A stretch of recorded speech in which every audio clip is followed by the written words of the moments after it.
Good afternoon, students. Today we will do the chapter ninth of your Beehive book, The Bond of Love. Students, this is a story by Kenneth Anderson, which shows a strong attachment between a human being and a sloth bear.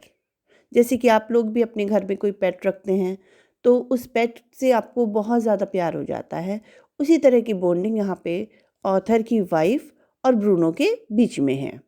Bruno एक beer है। The animal is rescued by the author and is named Bruno. Bruno gets attached with the author's wife and soon they develop a great bond of love and affection. But a time comes when it becomes necessary to shift the animal to the zoo. जब Bruno काफ़ी बड़ा हो जाता है तो उसे जू में भेजने के लिए मतलब एक मजबूरी हो जाती है, उसे भेजा जाता है वहाँ पे, बट वो वहाँ पे ज़्यादा लॉन्ग टाइम के लिए स्टे नहीं करता है। आगे स्टोरी में क्या हुआ हम स्टोरी में पढ़ते हैं। Okay students, now let's start the story. Students, here is the story of a bear's attachment with the narrator's family. This black bear was captured in the fields near Mysore.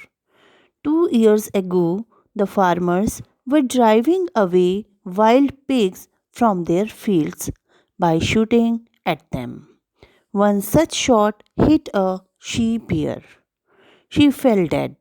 Her cub had been riding on her back. The author tried to capture him. It ran into the fields. Finally, it was caught and put in a gunny bag. आखिर में उसे पकड़ लिया गया और एक बोरी में उसे बांध लिया गया. The narrator returned to Bangalore and presented the cub to his wife. उसकी वाइफ इतना प्यारा सा भालू का बच्चा देखकर बहुत खुश हो गई. She put a colored ribbon around its neck. She named the male cub Bruno. और उसका नाम उसकी वाइफ ने ब्रूनो रख दिया. Soon it started drinking milk from a bottle. Then it started eating vegetables, fruits, nuts, meat and ice cream. Bruno became friendly with the narrator's two big dogs and also the children of the tenants in the bungalow. धीरे धीरे Bruno सबसे घुल मिल गया. One day it ate some of the poison. Barium carbonate. Barium carbonate rates को किल करने के लिए रखा जाता है और वो ब्रूनो ने खा लिया. Bruno had an attack of paralysis. It could not stand on its feet. It dragged itself to the narrator's wife. She took it at once to a veterinary surgeon who gave it injections. अब उसे बहुत सारे injections दिए गए और उससे उन injections ने काम भी किया और लगभग आधे घंटे में ब्रूनो जो है बिल्कुल ठीक हो गया. Another time, Bruno drank off nearly 1 gallon of used engine oil. It was in fact meant for killing white ants. Thank God, the oil had no ill effect on the bear. Several months passed as Bruno grew bigger and taller than the dogs. कई सारे महीने बीतते बीतते जितने की उनकी dogs की height थी तो ब्रूनो उन डॉग से भी बड़ा हो गया. But it was just as sweet and mischievous and playful as before. पर इतना ही मासूम, इतना ही प्यारा और इतना ही शरारती था जितना कि वो बचपन में था. It was very fond of the narrator's wife who changed it name to Baba और अ स्मॉल बॉय. अब उसकी वाइफ ने उसका नाम बाबा रख दिया जो कि छोटे बच्चे को कहा जाता है, छोटे लड़के को कहा जाता है. Baba started amusing everybody with its trick. अब अलग अलग तरीके से वो सबका मनोरंजन किया करता था.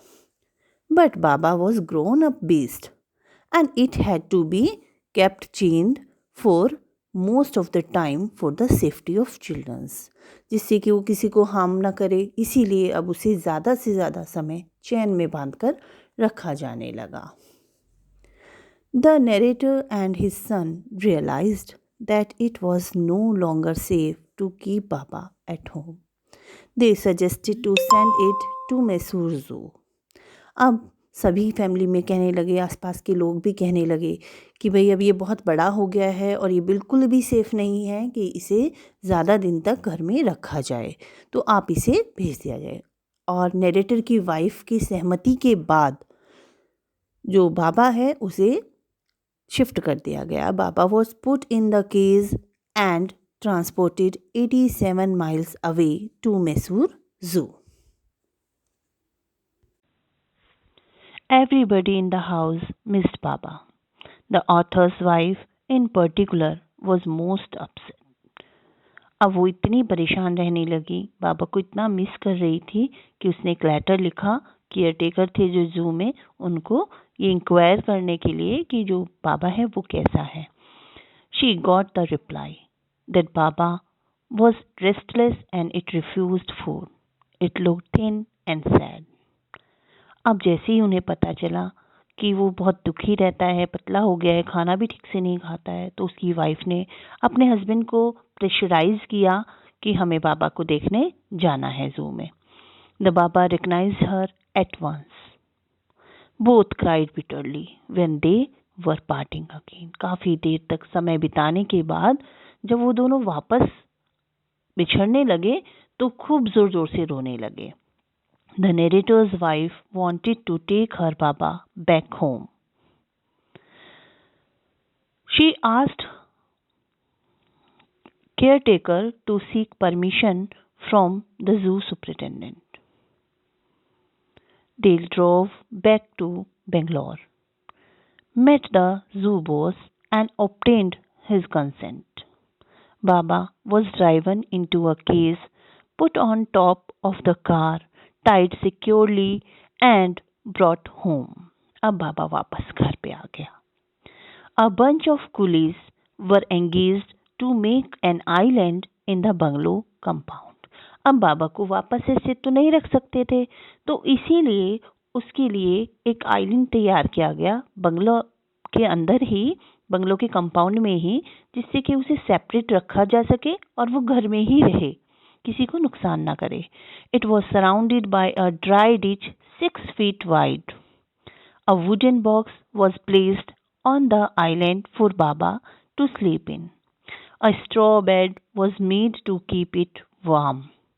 It was finally realized that Baba can stay here.